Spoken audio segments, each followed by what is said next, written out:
मुझको इस दुष्ट साधु से बचाओ, बचाओ, बचाओ मुझे इससे।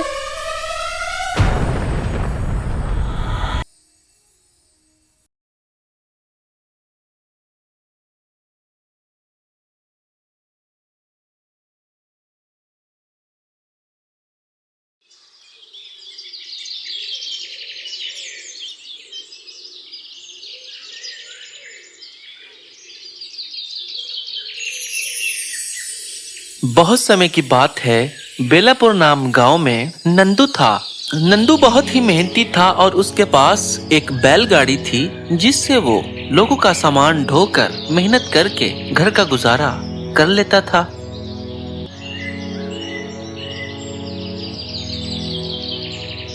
अरे नंदू बेटा, ये थोड़ा सा सामान है, ये उठाकर शंभू के घर पहुंचा देना, ठीक है? और बहुत ही ध्यान से लेकर जाना इसको। तो बोलो नंदू बेटा, इसका क्या मुआवजा लोगे हमसे? अरे गगन चाचा, मैंने आपसे क्या ही मुआवजा लेना है। जो दिल करे, जो भी मेरी मजदूरी के मुताबिक हो, मुझको दे देना। मैंने कभी कोई बात की है आपसे? नहीं, मैं ऐसा नहीं हूँ। अपनों से क्या बात, जो भी दिल करे दे दो, मैं उसी में खुश हो जाऊंगा, कोई बात नहीं। अरे नंदू बेटा, ऐसी बात भी नहीं है। जो मजदूरी करता है उसको उसकी मजदूरी पूछनी भी तो चाहिए। वैसे मैं तुमको कम तो नहीं देता, लेकिन हक तो बनता है ना कि तुझसे पूछू तो सही कि नंदू बेटा क्या मजदूरी बनेगी। खैर चलो, कोई बात नहीं। अगर तुमने मुझ पर ही छोड़ दी है बात तो मैं खुद ही देख लूंगा। चलो ठीक है, तुम ये सामान छोड़ाओ, फिर वापसी पर मुझसे मिल लेना, ठीक है? ठीक है गगन चाचा, मैं वापसी पर मिल लूंगा। अगर मेरा टाइम ना भी लगा तो मैं कल को मिल लूंगा, ठीक है? शायद मैं ये आपका सामान छोड़कर कहीं और जाऊं, क्योंकि एक और भी सामान है, मैंने वो भी कहीं पर पहुंचा कर आना है। तो आज नहीं तो फिर मैं कल को मिल लूंगा, सही है? अरे नंदू बेटा, कोई बात नहीं, जैसे तुम्हारा दिल करे हम वैसे ही कर लेंगे। अरे नॉट फिकर, परेशान मत हो, जैसे दिल करता है वैसे ही कर लो। अरे गगन चाचा, इतनी अच्छी इंग्लिश कहाँ से सीखी? मुझे भी सिखा दो थोड़ी सी। बहुत अच्छी लगी है मुंह से, सच्ची में। अरे नंदू बेटा, यह तो बस ऐसे ही मुंह से निकल गया। बच्चों को कहते सुना था तो मैंने भी कह दिया। इतनी इंग्लिश नहीं आती तुम्हारे चाचा को। चल बेटा, मैंने थोड़ा सा काम करना है, तू भी जा, ठीक है? हाँ हाँ चाचा, ठीक है ठीक है। बस मुझे भी देर हो रही है, तुम्हारा काम करके फिर मैंने कहीं और भी जाना है। तो चलो ठीक है, मैं चलता हूँ फिर।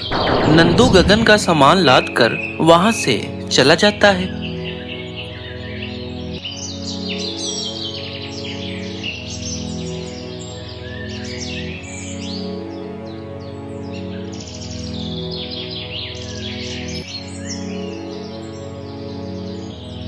अरे हरी भैया, ये बोरियां गिन लो, पूरी है ना? तो मैं फिर चलता हूँ, मुझे थोड़ी सी जल्दी है। तुम बस ये हिसाब लगा लो, गिन लो और लिख लो, ठीक है? और गगन चाचा को बता देना कि सामान पूरा है, ठीक है? जी जी नंदू भैया, मैं बता दूंगा, तुम फिक्र मत करो, मैं लिख लेता हूँ। तुम बेफिक्र होकर जाओ, मैं गगन चाचा को बता दूंगा, ठीक है? हाँ हाँ ठीक है, अभी तुम लिख लो, बाद में गगन चाचा को बता देना। चलो ठीक है, मुझे थोड़ी सी जल्दी है, मैं अब चलता हूँ। नंदू उसको सामान देकर वहाँ से जल्दी में चला जाता है।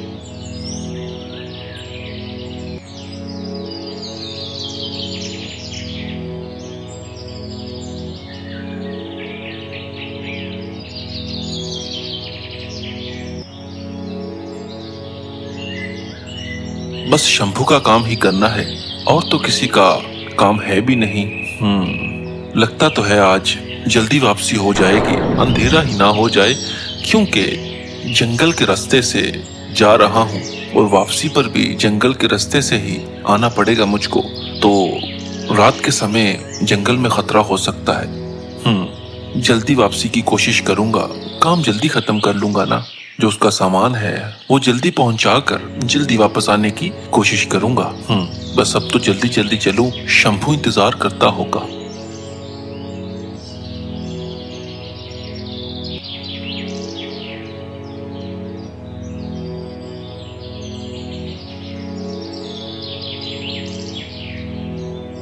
इन मूर्तियों को मुझको कहीं पहुंचाना पड़ेगा, वरना राजा साहब ढूंढ तो रहे हैं राजकुमारी को, और मैंने राजकुमारी को एक मूर्ति में बदल दिया है। अगर किसी को पता चल गया तो मेरी तो खैर नहीं, हो ना हो राजकुमारी शिकार के लिए ही तो जंगल में आई थी, तो महाराज और उनके सैनिक ढूंढते ढूंढते राजकुमारी को जंगल तो जरूर आएंगे, और अगर उनकी नजर यहाँ पर पड़ गई तो यहाँ मेरे पास तो राजकुमारी की मूर्ति पड़ी है, फिर तो सारा काला चिट्ठा सामने आ जाएगा ना, और भी जो मूर्तियां हैं उनका भी रहस्य सामने आ जाएगा। इनको कहीं और लेकर जाना पड़ेगा मुझको।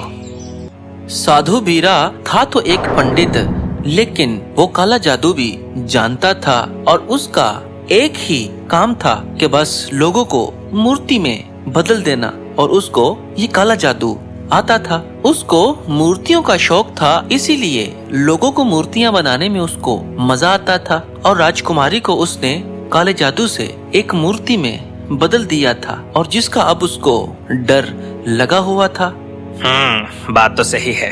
इन मूर्तियों को अभी ना जल्दी जल्दी से कहीं और ले जाऊं, कहीं पकड़ ही ना हो जाए, लेकिन इनको लेकर जाने के लिए लगेगी गधा गाड़ी या फिर बैलगाड़ी, वो मुझको ढूंढ कर लानी पड़ेगी, मेरे पास तो है नहीं। किसी को ले आता हूँ, उसको पैसे दे दूंगा। ऐसा ही करता हूँ, चलो बाहर से देख कर आता हूँ, अगर कोई मिल गया तो ले आऊंगा। साधु बीरा किसी गधा गाड़ी या बैलगाड़ी की तलाश में चल पड़ता है।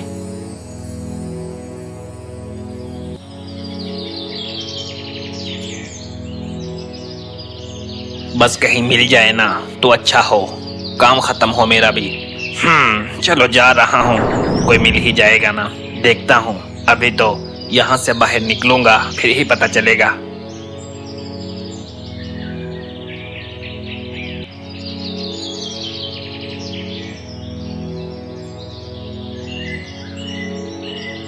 दूसरी तरफ नंदू भी आ रहा था, और रास्ते में ये कहता है कि बस ये जंगल शुरू हो गया है ना, इसी जंगल का मैंने कहा था। रात को अगर देर हो गई तो इसी जंगल से खतरा है, क्योंकि न जाने कौन से जानवर हैं इसमें, कोई डाकू हो सकते हैं। जल्दी आ जाऊंगा ना, इसी जंगल की तो बात है, लेकिन दिन में भी सावधानी बरतनी पड़ेगी, क्योंकि पता कोई नहीं चलता। आजकल वक्त ही ऐसा जा रहा है। चलो बस ध्यान से गुजरता हूँ यहाँ से। दूसरी तरफ साधु भीरा भी खड़ा हो जाता है और ये कहता है कि यही रास्ता है लोगों के आने जाने का, पीछे तो सारा जंगल है। यहीं पर खड़ा हो जाता हूँ, कोई ना कोई तो गुजरेगा ना। अगर कोई आया, किस्मत अच्छी हुई, मान गया तो साथ लेकर जाऊंगा और अपना काम जल्दी से खत्म करूंगा। ठीक है, अब रुकता हूँ यहाँ पर, कोई आ गया तो साथ ही ले जाऊंगा, या ऐसा करता हूँ बैठ जाता हूँ यहीं पर। साधु भीरा वहाँ पर बैठ जाता है कि कोई आएगा तो उसको साथ लेकर ही जाऊंगा, तो वो वहाँ पर बैठ जाता है। साधु भीरा के थोड़ा सा इंतजार करने के बाद साधु भीरा देखता है कि सामने से नंदू आ रहा होता है।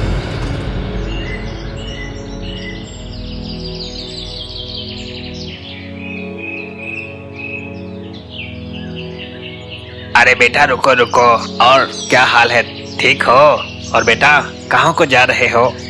जी जी साधु बाबा, मैं तो ठीक हूँ, और मैं ये साथ वाले गांव में ही जा रहा हूँ। लेकिन आप यहाँ पर क्या कर रहे हैं? क्या कोई दिक्कत है, कोई परेशानी है तो बाबा मुझे बताएं, मैं हल कर देता हूँ। इस जंगल में आप क्या कर रहे हैं?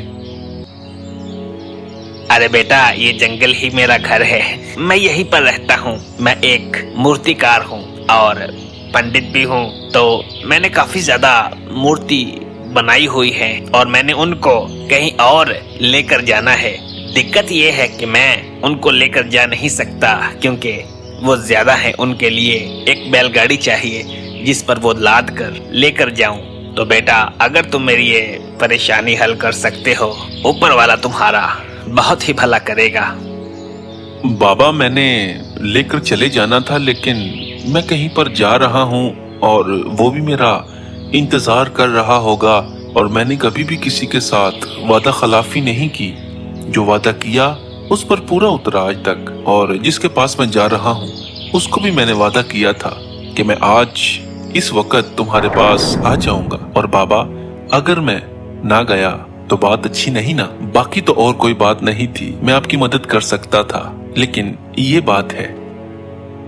भीरा सोचता है कि ये तो मेरी बातों में आ ही नहीं रहा, और वो थोड़ा सा सोचकर दिल में ही ये कहता है कि अरे ये कहीं भाग ही न जाए। हाँ, ये कहता हूँ, ऐसे ये मेरी बातों में आ ही जाएगा।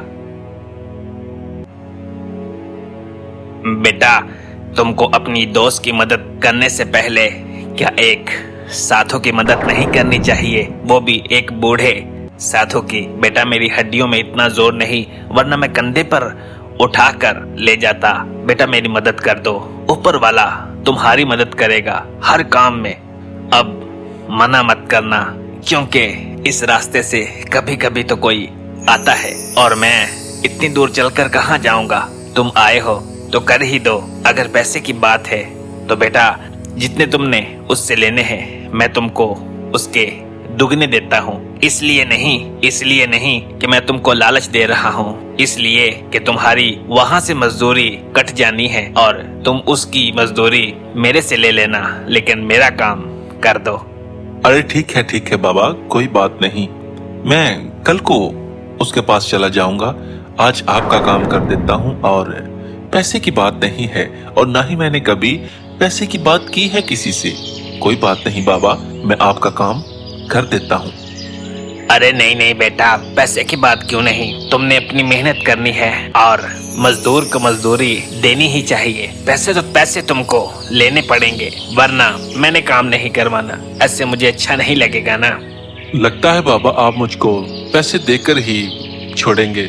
अच्छा चले ठीक है, मैंने जितने उससे लेने हैं ना, आप उतने ही दे दीजिएगा, क्योंकि अब तो आपने मुझको ये भी कह दिया है कि पैसे ना लिए, अपनी मजदूरी ना ली तो मैंने काम ही नहीं करवाना। नहीं बाबा, कोई बात नहीं, चले दे दीजिएगा।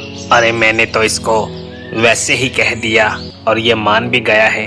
मैंने तो कहेगा कि नहीं आपसे नहीं लेने। अरे ये तो सच्ची में मान गया है। अच्छा चलो कोई बात नहीं, मांग लिए है तो दे दूंगा, कोई बात नहीं। चलो अब इसको लेकर तो चलूं।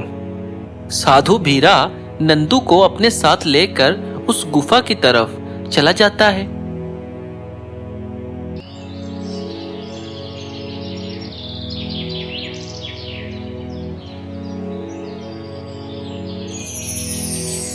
साधु महाराज, क्या काफी दूर है आपका घर? काफी देर से चल रहे हैं।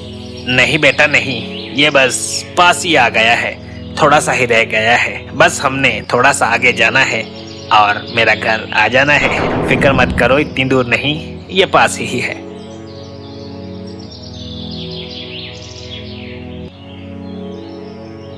साधु भीरा उसको उस गुफा के पास ले आता है और नंदू देखकर हैरान हो जाता है कि साधु इस गुफा में रहता है, और साधु से ये कहता है कि साधु महाराज, आपका घर नहीं है क्या? आप इस गुफा में रहते हैं? बहुत हैरानकुन बात है। मैं तो देखकर ही हैरान हो गया कि आप इस गुफा में रह रहे हैं, वो भी अकेले, जिसका कोई दरवाजा भी नहीं। नहीं बेटा, मुझ जैसे बूढ़े साधु को किसका डर। और मैं तुमको बताना चाहता हूँ कि मैं एक मूर्तिकार हूँ, और शोर शराबे में गांव के लोगों में मुझसे मूर्ति नहीं बनती। मैं इस खामोशी में यहाँ पर तन्हाई में आकर मूर्ति बनाता हूँ, और फिर ही मुझे मूर्ति बनाने में मजा भी आता है और अच्छा भी लगता है। इसीलिए मैं मूर्ति यहाँ बनाता हूँ और फिर यहाँ से अपने घर ले जाता हूँ। नंदू को गुफा देखकर थोड़ा सा शक सा होता है साधु पर, लेकिन वो साधु की बातें सुनकर फिर से नजरअंदाज कर देता है और साधु से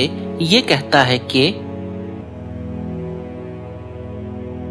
जी साधु महाराज, आपने सही कहा। तन्हाई में तो फिर क्या ही बात होती है, दिमाग भी अच्छा लगता है और कारीगिरी भी ज्यादा साफ सुथरी नजर आती है। तो चलिए फिर अंदर चलें, सामान लादें फिर बैलगाड़ी पर। हाँ चलो चलो, सामान ला दें अब। साधु और नंदू दोनों ही अंदर चले जाते हैं।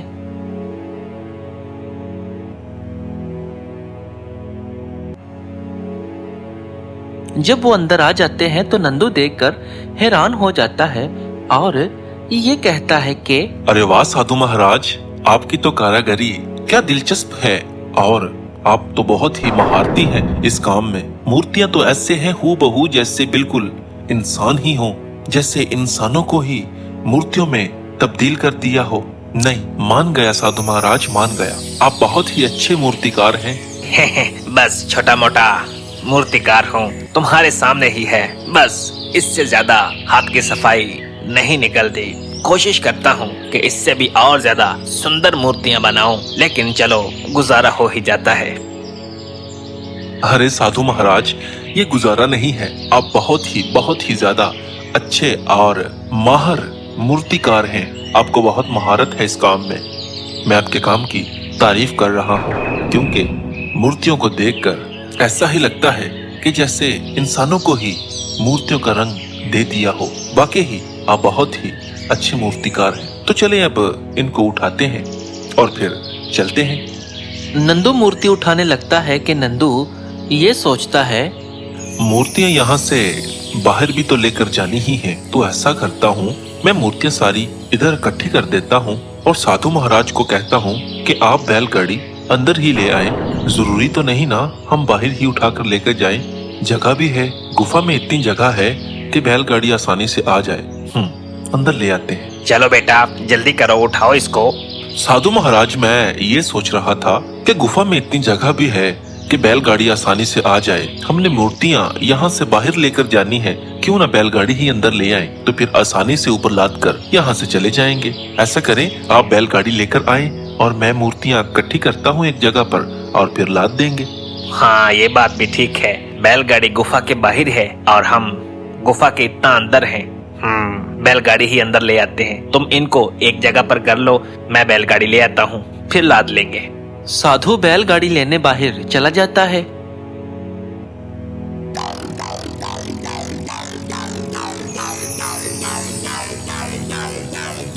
दूसरी तरफ नंदू राजकुमारी की मूर्ति को उठाने लगता है, लेकिन जैसे ही नंदू मूर्ति को हाथ लगाता है तो मूर्ति बोल पड़ती है, मुझको इस दुष्ट साधु से बचाओ, बचाओ, बचाओ मुझे इससे। अरे अरे अरे अरे, ये कौन बोला? अरे ये आवाज कहाँ से आ रही है?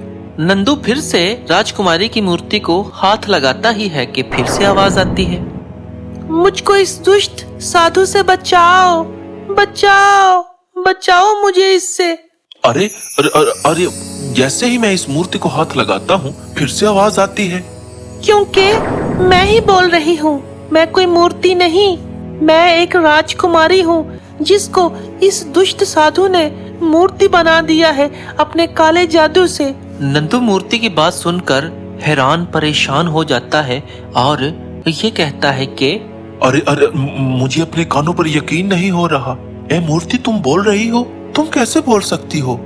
नंदू, ये वक्त हैरान होने का नहीं है, हमारे पास वक्त नहीं है। मुझको उठाओ और यहाँ से भाग जाओ और बादशाह भानु प्रताप के पास चले जाओ, क्योंकि वो मेरे पिता हैं और उनको सारी घटना सब कुछ बताओ जाकर।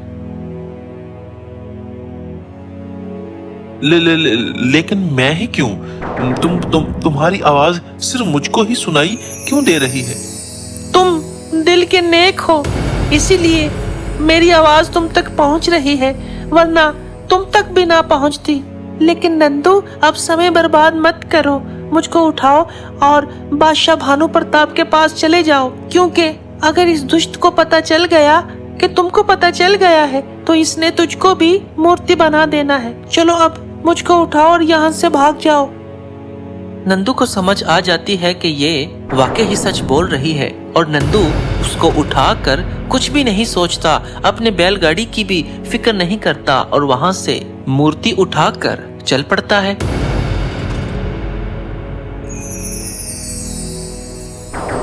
साधु तो यहाँ पर है ही नहीं। चलो, जहाँ भी है मैं तो जल्दी जल्दी यहाँ से निकलूं, कहीं मुझको देख ही ना ले।